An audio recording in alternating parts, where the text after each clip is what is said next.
शिव पुराण श्री रुद्र संहिता पंचम खंड 27वां अध्याय शंखचूर्ण की उत्पत्ति। सनत कुमार जी बोले, हे महामुने, शंखचूर्ण नाम का एक दैत्य था जिसका वध भगवान शिव ने स्वयं अपने हाथों से त्रिशूल मारकर किया था। अब मैं आपको उस शंखचूर्ण नामक दैत्य के विषय में बताता हूँ। हे मुने, आप यह जानते ही हैं कि विधाता के पुत्र मरीचि हुए हैं और उनके पुत्र महर्षि कश्यप हुए। मरीचि के पुत्र कश्यप मुनि बहुत ही धार्मिक प्रवृत्ति के संत थे। वे बड़े ही धर्मात्मा थे और इस सृष्टि की रचना करने वाले ब्रह्मा जी की हर आज्ञा को शिरोधार्य मानकर उसका पालन किया करते थे। प्रजापति दक्ष ने उनके व्यवहार और गुणों से प्रसन्न होकर अपनी 13 कन्याओं का विवाह महर्षि कश्यप से कर दिया था। इन्हीं की संतानों से यह पूरा संसार भर गया। कश्यप मुनि की 13 पत्नियों में से एक पत्नी का नाम दनु था। दनु रूपवती, गुणवती होने के साथ साथ परम सौभाग्यवती थी। वह एक अत्यंत शांत साध्वी भी थी। उन्हीं दनु के अनेकों पुत्र हुए।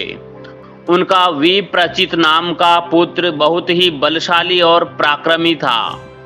उसका भी दंभ नाम का एक पुत्र हुआ। दंभ भी अपने पिता की तरह धार्मिक विचारों को मानने वाला था। दंभ भगवान विष्णु का अनन्य भक्त था। इतना धार्मिक होने के पश्चात भी उसके कोई संतान नहीं हुई। तब वह बड़ा निराश हो गया और उसने शुक्राचार्य को अपना गुरु बनाया। उसने उनसे कृष्ण मंत्र ग्रहण किया। तत्पश्चात दंभ पुष्कर नामक तीर्थ में चला गया और वहां 1 लाख वर्ष तक कठोर तपस्या करता रहा।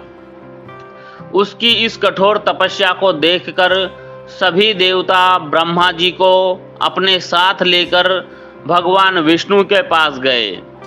भगवान विष्णु के पास पहुंचकर सभी देवताओं ने उन्हें आदर पूर्वक प्रणाम किया और दंभ के भीषण तप के बारे में भी बताया।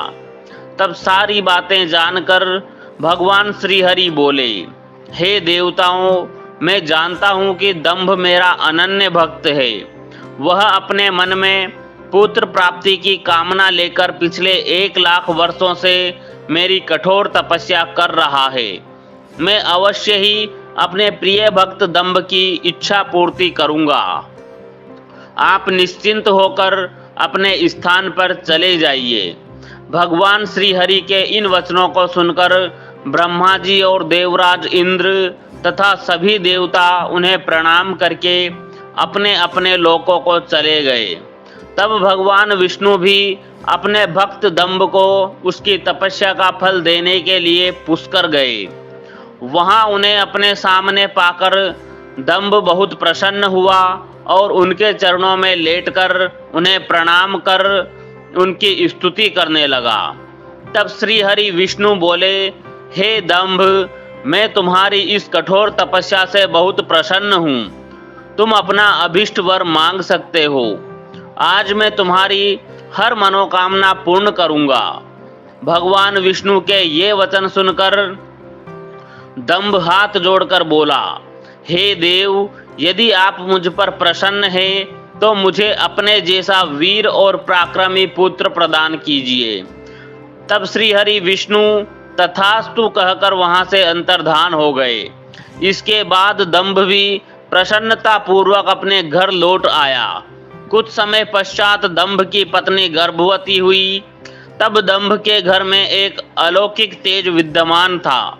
समय आने पर दंभ की पत्नी के गर्भ से एक पुत्र का जन्म हुआ। मुनियों ने उसका नामकरण संस्कार करके उसका नाम शंखचूड़ रखा। यह अध्याय यहीं समाप्त होता है। अगला अध्याय सुनने के लिए हमारे चैनल को सब्सक्राइब करना ना भूलें। धन्यवाद। ओम नमः शिवाय।